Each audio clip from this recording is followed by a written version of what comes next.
क्या झूठ हमेशा बुरा होता है?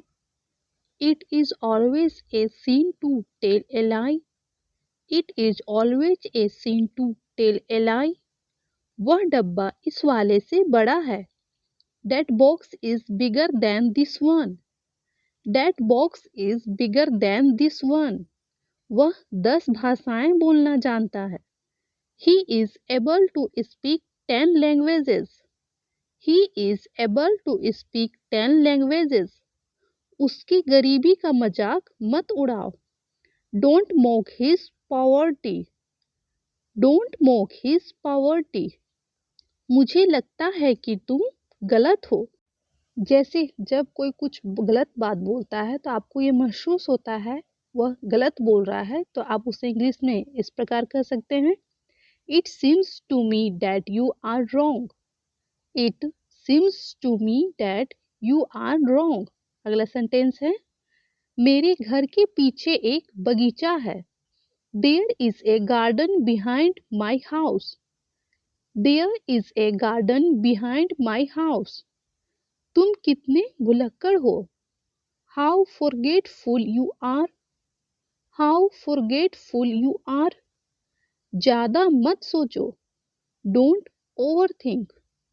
Don't overthink. आज दोपहर बारिश होने वाली है. It is going to rain this afternoon.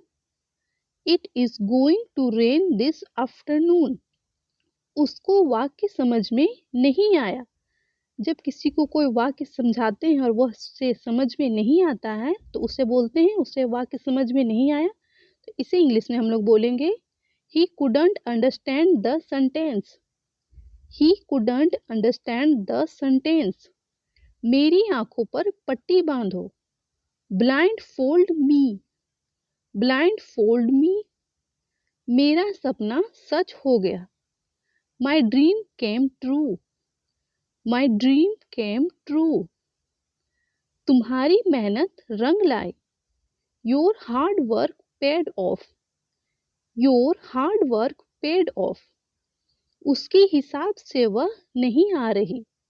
According to him, she is not coming. According to him, she is not coming. हर इंसान की राय अलग होती है. इसे इंग्लिश में इस प्रकार बोलेंगे, Opinions vary from person to person. Opinions vary from person to person. हर इंसान की सोच अलग होती है. इसकी भी इंग्लिश इसी प्रकार होगी, Opinions vary from person to person. Opinions vary from person to person. मेरे बाल उलझे हुए हैं. जैसे जब आपके बाल उलझ जाते हैं या बिखर जाते हैं तो आप बोलते हैं मेरे बाल उलझे हुए हैं, तो उसे इंग्लिश में हम लोग बोलेंगे My hair is tangled. My hair is tangled. Next sentence है, यह तुम्हारा रोज का नाटक है. जैसे जब बच्चे घर में खाना खाते हैं तो खाना खाते हैं कभी इधर भागते कभी उधर भागते, वो खाना सही ढंग से नहीं खाते, तो आप बोलते हैं यह तुम्हारा रोज का नाटक है. तो इसे इंग्लिश में हम लोग इस प्रकार कह सकते हैं, It's your daily drama. It's your daily drama. मुझे 9वें महीने का नाम बताओ. Tell me the name of the 9th month.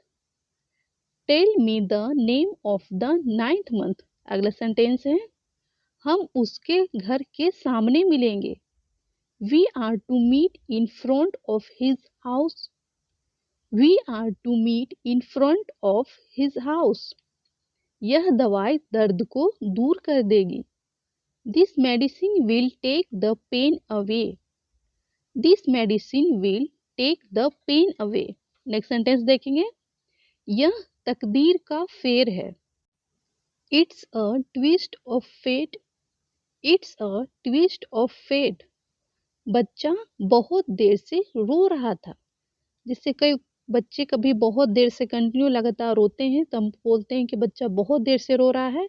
उसे इंग्लिश में बोलेंगे, The baby has been crying for a long time.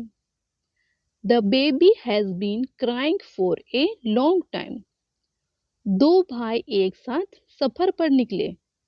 जब दो भाई एक साथ सफर पे निकलते हैं तो कुछ लोग देखकर बोलते हैं देखो दो भाई एक साथ सफर पे जा रहे हैं। तो इसे इंग्लिश में हम लोग बोलेंगे two brothers set out on a journey together.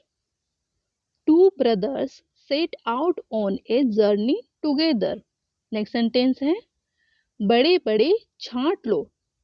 जब आप कभी सब्जी या फ्रूट्स लेने जाते हैं तो छोटे बड़े में से छांट कर अच्छे वाले लेते हैं, बड़े बड़े लेते हैं, तो उसे इंग्लिश में हम लोग बोलते हैं pick out big ones. Pick out big ones. तुम क्या बड़बड़ा रही हो? इसे इंग्लिश में बोलेंगे what are you babbling. What are you babbling. Next sentence देखते हैं तुम चुप क्यों नहीं बैठते? Why don't you sit quietly? Why don't you sit quietly? क्या मेरी आवाज सुनाई दे रही है? Am I audible to you? Am I audible to you? मैं माफी चाहता हूँ, आपकी आवाज कट कट कर आ रही है। जब आप किसी फोन से बात करते हैं और नेटवर्क प्रॉब्लम की वजह से आवाज कट कर आती है तो आप बोलते हैं ना आपकी आवाज कट कर आ रही है। तो इसे इंग्लिश में हम लोग इस प्रकार कहेंगे I am sorry your voice is jarring. I am sorry your voice is jarring. क्या मैं आपको बाद में शाम को कॉल करूं? इसे इंग्लिश में बोलेंगे कैन आई बस you later in evening. Can I बस यू लेटर इन इवनिंग। आप परी की तरह दिखती हैं। जब कोई बहुत सुंदर और प्यारा होता है तो उसे आप बोलते हैं आप परी की तरह दिखती हैं। उसे इंग्लिश में बोलेंगे you look like an angel. You look like an angel.